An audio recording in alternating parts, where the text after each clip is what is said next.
Le film d'espionnage est intimement lié à la littérature qui lui est associée. Il faut dire que le genre a toujours su trouver des lecteurs, au gré des conflits à grande ou petite échelle qui ont déchiré le XXe siècle. Pourtant, une partie des adaptations d'auteurs aussi reconnus que John le Carré, Ludlum ou Clancy n'ont pas débouché sur de grands films. Cela s'explique bien souvent par la difficulté qu'ont les réalisateurs à s'affranchir ou non de certains aspects de l'œuvre écrite.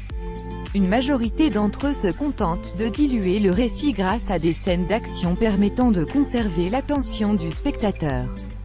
Procédé assumé et apprécié du public par des sagas comme James Bond ou Jason Bourne, qui ont fait le choix de livrer une version fantasmée du travail d'espion, le rapprochant plus d'un membre de commando que d'un homme discret.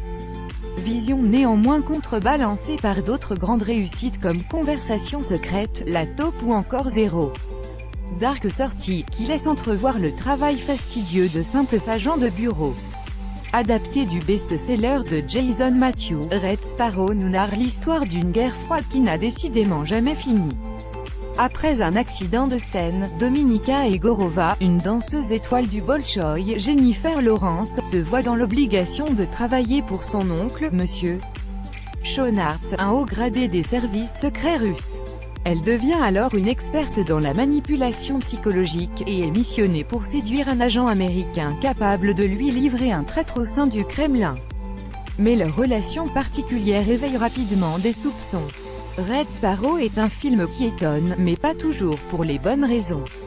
Malgré un scénario qui fleure bon la série B, Francis Lawrence se refuse à livrer la production mainstream et aseptisée que laissait attendre sa bande-annonce.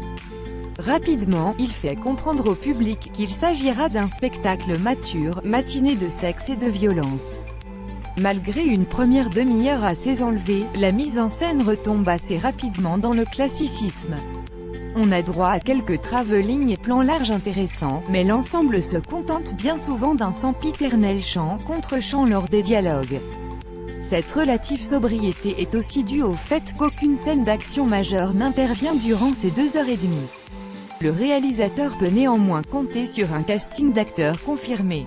Lawrence et Edgerton sont accompagnés de monstres sacrés comme Charlotte Rampling ou Jeremy Irons, qui ont, malgré tout, bien du mal à nous faire croire qu'ils sont russes.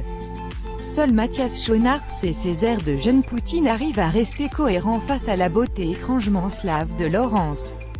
On déplore tout de même de trop grosses variations dans les accents pour que le tout paraisse parfaitement plausible.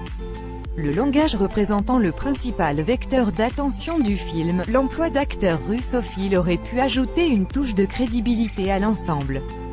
Francis Lawrence tente de l'insuffler via un scénario solide, mais prévisible.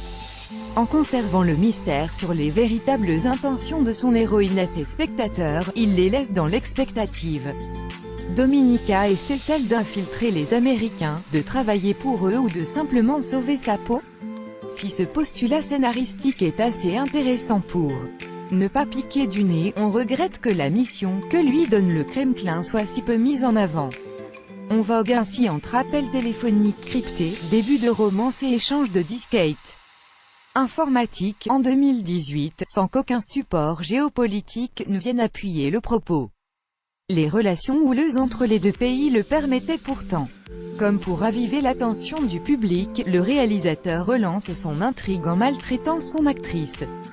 Battue, violée, torturée, rien n'est épargné à Jennifer Lawrence. Cette audace se fait si rare dans ce genre de production qu'elle tient en haleine pendant toute la première heure. Par la suite, ces scènes font plus office de palliatif à un récit qui ronronne qu'autre chose. Le film d'espionnage se mue ainsi rapidement en un thriller aux accents voyeuristes, où le sexe et les sévices permettent de débloquer la situation. Ce petit jeu-là, les Russes sont bien évidemment présentés comme les plus doués face à des Américains respectueux des lois. Le cœur du film semble ainsi répéter ce schéma tous les quarts d'heure. Le scénario de Justin Haidt, Les Noces rebelles, A Cure for Life, pêche donc à donner un sens aux événements. C'est d'autant plus dommage que la fin est particulièrement réussie et redistribue habilement les cartes pour une potentielle suite. Les Lawrence ont trouvé la bonne atmosphère, mais il faudra à l'avenir muscler la narration.